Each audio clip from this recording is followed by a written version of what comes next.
आज हम स्टार्ट कर रहे हैं साधारण ब्याज का चैप्टर। साधारण ब्याज का जो चैप्टर है वो बहुत ही आसान, बहुत छोटी सी बात से ही हम पूरे चैप्टर को खत्म करेंगे। लेकिन पहले इसमें किस किस चीज की जरूरत पड़ेगी पहले उसकी बात करें।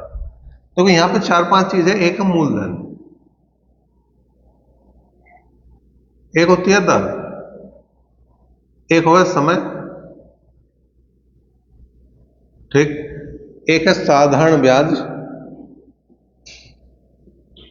और एक होता है मिश्र धन।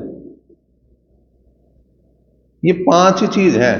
इन पांचों चीजों में ही तुम्हारा साधारण ब्याज का चैप्टर होना, और ये बदल जाएगा केवल अगले चैप्टर में साधारण ब्याज की बजाय ये क्या हो जाएगा, चक्रवृद्धि ब्याज हो जाएगा। बाकी सब काम लगभग सेम से होंगे। मूलधन को मतलब हम क्या है पी, पी फॉर प्रिंसिपल। मूलधन को इंग्लिश में प्रिंसिपल बोलेंगे। दर को कहेंगे हम रेट, मतलब इसे लिखेंगे आर, छोटा लिख दो चाहे बड़ा लिख दो, वो मर्जी तुम्हारी। समय जो है वो टाइम, टी से डिनोट करेंगे। साधारण ब्याज जो है वो एसआई, मतलब सिंपल इंटरेस्ट, साधारण ब्याज हो जाएगा। और मिश्र धन जो हो जाएगा वो हो जाएगा अमाउंट, मतलब ए। ठीक है। अब जो तुमने आज तक पढ़ रखा वो पढ़ रखा कि साधारण ब्याज जो बराबर होता है वो होता है मूलधन गुणा दर गुणा समय और बटे 100। ठीक है। लेकिन हम जो है इस चैप्टर को, इस सूत्र का यूज बहुत कम करेंगे, इसका बदला हुआ रूप ज्यादा यूज करेंगे। इसको तो ये मान लो कि 34-35 क्वेश्चन होंगे इस चैप्टर में, या 40-41 क्वेश्चन होंगे, कुछ ध्यान सा नहीं आ रहा, लगभग इतने क्वेश्चन होंगे। तो उनमें से लगभग हम 70% क्वेश्चनों में इसका यूज नहीं करने के, बाकी 30% में इसका यूज करेंगे। तो करेंगे किसका, हम दो चीज को टारगेट बनाएंगे, एक दर को और एक समय। ठीक है।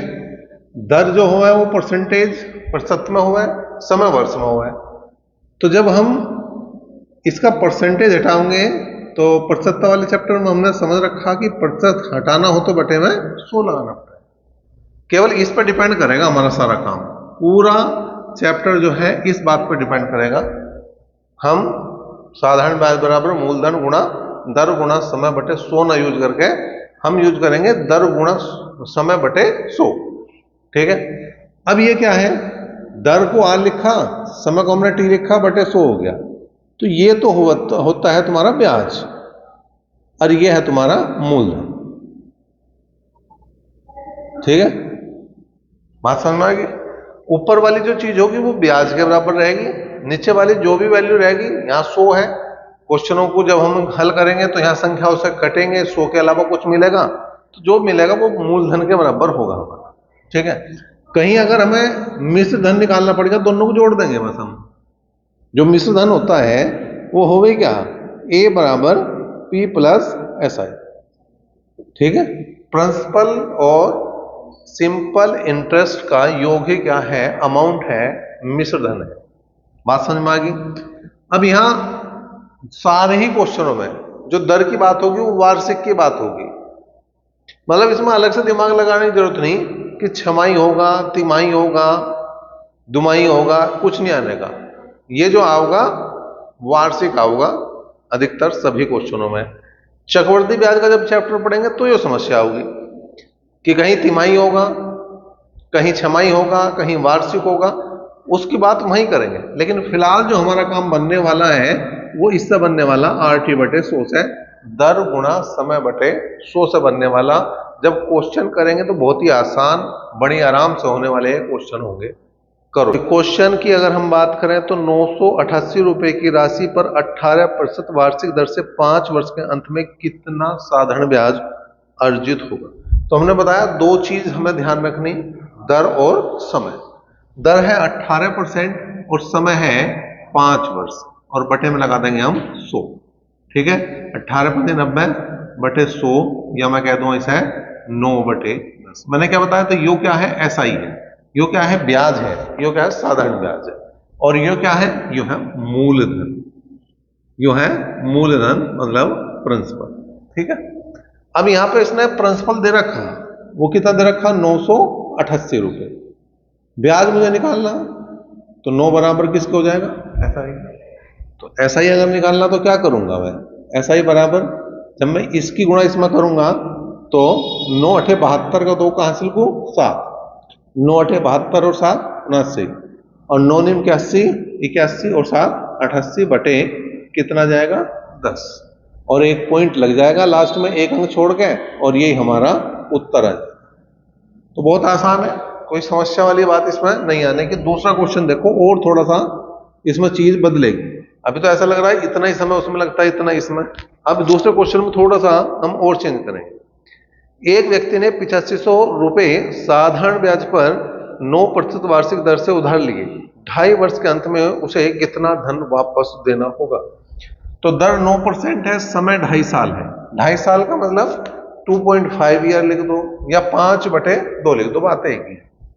ठीक है, तो हमने 5/2 लिख दिया, और परसेंटेज हटाना बटे में 100 लगा दिया।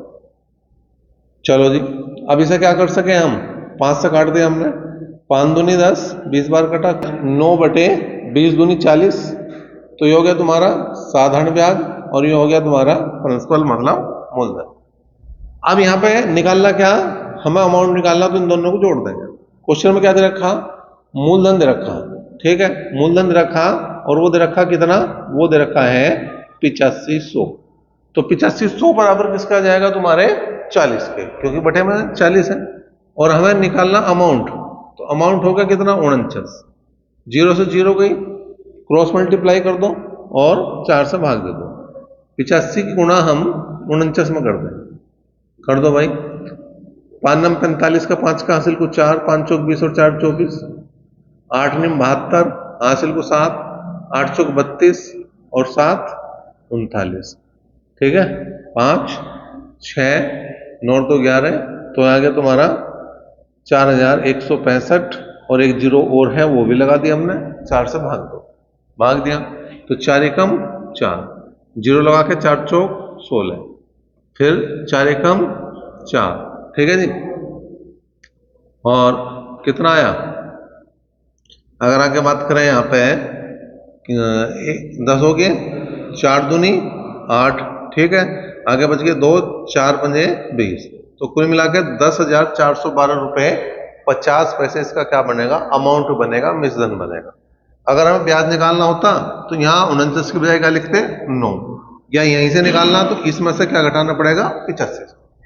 क्वेश्चन नंबर 3 की बात करें, 3600 रुपए की राशि को 2 भागों में इस प्रकार विभक्त करें कि पहले भाग पर 5% वार्षिक दर से 3 वर्ष का साधारण ब्याज, और दूसरे भाग पर 6 सही 1/4% वार्षिक दर से 4 वर्ष का साधारण ब्याज बराबर हो, तो राशि क्या है। हमने वही बता रखा, दर गुणा समय, तो दर 5 है, समय 3 है, और बटे में 100 है।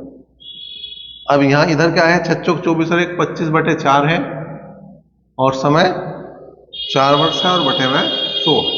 अब 4 से 4 गया, ये गया, ठीक है, और ये आ गया 5 एकम 5 और 5 पंजे 25, तो 3 बटे और 5 बटे। अब यहां क्या है देखो, नीचे क्या बता रखा मैंने, मूलधन हो गए, ठीक है, तो मैंने इसे लिख दिया P1 और इसे लिख दिया P2। अब अगर मैं P1 और P2 का अनुपात निकालूं तो कितना बनेगा, देखो अगर यहां पे बात करें हम तो ये आ जाएगा तुम्हारा P1 अनुपात P2 5:3 आ गया, ठीक है, 5:, एक तरह से 3 आ गया, या 3:5 कर दो, उसमें कोई दिक्कत नहीं है ना। अब 5 और 3 8 बराबर हो जाएगा तुम्हारा किसके, 3600 के। कोई सा भाग निकालना 5 बराबर, या इसको एक की वैल्यू निकाल लो, 1 बराबर कितना हो जाएगा 450 के, 5 बराबर किसके हो जाएगा 2250 के, क्योंकि 450 की 5 में गुणा करेंगे, और 450 की 3 में गुणा करेंगे तो आ जाएगा 1350। यही दोनों धन है, दोनों जोड़ेंगे 3600 बनेगा। क्वेश्चन नंबर अब 4 की बात कर लो, क्या है क्वेश्चन नंबर 4 क्या है। एक्स तथा वाई को 2 समान राशियां 75, क्वेश्चन नंबर 4 देखो क्या है, एक्स तथा वाई को 2 समान राशियां 7.5% वार्षिक दर से क्रमशः 4 वर्ष तथा 5 वर्ष के लिए उधार दी गई है। यदि इनके द्वारा दिए गए ब्याज में 150 रुपए का अंतर है तो धनराशि क्या है। अब देखो यहाँ पे जो समय है, एक 5 वर्ष है, एक 4 वर्ष है, मतलब समय का अंतर आ गया 1 साल। और जो दर है वो एक ही दे रखी 7.5, और बटे में लगा देंगे हम 100, पॉइंट हटा दो, 25 या 75, 25 चौका 100, कुल मिला के 3/40। ऊपर क्या है? ब्याज। लेकिन इस बार जो ऊपर है ब्याज का अंतर है। क्यों? हमने समय का अंतर लिया, ठीक है, और नीचे मूलधन है। अब यहां पे ब्याज का अंतर 150 रुपए, तो 3 बराबर है 150 के, 40 बराबर मूलधन के, 3 पंजे 15, और कुल मिला के ये आ गया भैया 2000 रुपये। ठीक है, इसमें क्या कर सकते थे? इसमें हम ऐसे भी कर सकते थे, P1 R1 T1 बटे 100 बराबर P2 R2 T2 बटे 100 भी कर सकते हैं। ठीक है, यहाँ पे P गुणा 5 गुणा 3 बटे 100 और बराबर P2 गुणा 25 बटे 4 गुणा 4 और गुणा 100, ये हल कर देते हैं। ठीक है, तो यो P1 और अनुपात P2 तुम्हारा 5:3 भी आ जाता है। उसका क्या सेम का। क्वेश्चन नंबर 5 है, अरुण ने 4 वर्ष के लिए किसी धनराशि का साधारण ब्याज की निश्चित दर पर निवेश किया। यदि उसने इसी राशि का 6 वर्ष के लिए निवेश किया होता तो उसके द्वारा अर्जित ब्याज की राशि पहले अर्जित ब्याज की राशि से 50% अधिक होती। ब्याज की वार्षिक दर क्या है? अब यहाँ पे आंकड़े अधूरे हैं, आंकड़े पूरे नहीं। ना तो उसने जो हमें पहली दर दे रखी और ना हमें उसने क्या दिया? मूलधन दिया। तो इसे हम निर्धारित नहीं कर सकते। इसका ऑप्शन नंबर डी जो है वो सही हो जाए। क्वेश्चन नंबर 6 देखो क्या है। एक राशि का साधारण ब्याज की किसी दर से 2 वर्ष के लिए निवेश किया गया है। यदि यह निवेश 3% अधिक ब्याज की दर पर किया जाता तो 72 रुपये अधिक मिलते। राशि क्या है? अब देखो, समय 2 साल ही रहेगा लेकिन दर 3% बढ़ जाएगी और बटे 100, तो कुल मिला के कितना आ गया भाई? 2 से हमने काट दिया, 50 बार कटा, 3/50। यो क्या है? ब्याज का अंतर। ठीक है, यो अंतर है ब्याज का और यो मूलधन है। तो 3 बराबर जो है किसके हैं? 72 के हैं, 50 बराबर मूलधन के। 3 से माने काट दिया, 24 या 72 हुए, 24 पंजे 120, कुल मिला के 1200 रुपये क्या थे? वो मूलधन के रुपये थे। क्वेश्चन नंबर 7 क्या है? ब्याज पर धन देने वाले एक व्यक्ति को ज्ञात हुआ कि उसके धन पर ब्याज की दर 8% से 7 सही 3/4% गिरावट होने पर उसकी वार्षिक आय 61 रुपये 50 पैसे कम हो जाती है, तो पूंजी कितनी? अब जो दर का अंतर निकाल लेंगे पहले। 8 में से 7 सही 3/4 घटाते हैं तो क्या बचेगा? 1/4। कैसे? इसमें से 1 कम कर दो, 7 रह गए, 7 में 7 गए, 0 बचे। अब इसमें से यो घटा दो, 4 में से 3 गए, 1/4 यही बचे। तो 1/4 तो दर होगी, समय वार्षिक है, 1 रह गया और गुणा में लगा देंगे 100, तो 1/400 आ गया। ठीक है, यो क्या है? ब्याज या ब्याज का अंतर, और यो क्या है? मूलधन। अब यहां 1 बराबर किसके है?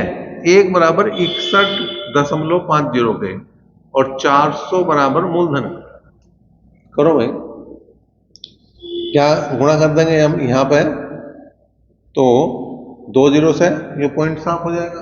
4 से गुणा करो, 0, 4 5 20, 2 4 कम 4 और 2 6 और 4 6 24, 24,600 रुपये वो उसका मूलधन था। 8वें क्वेश्चन की बात करो।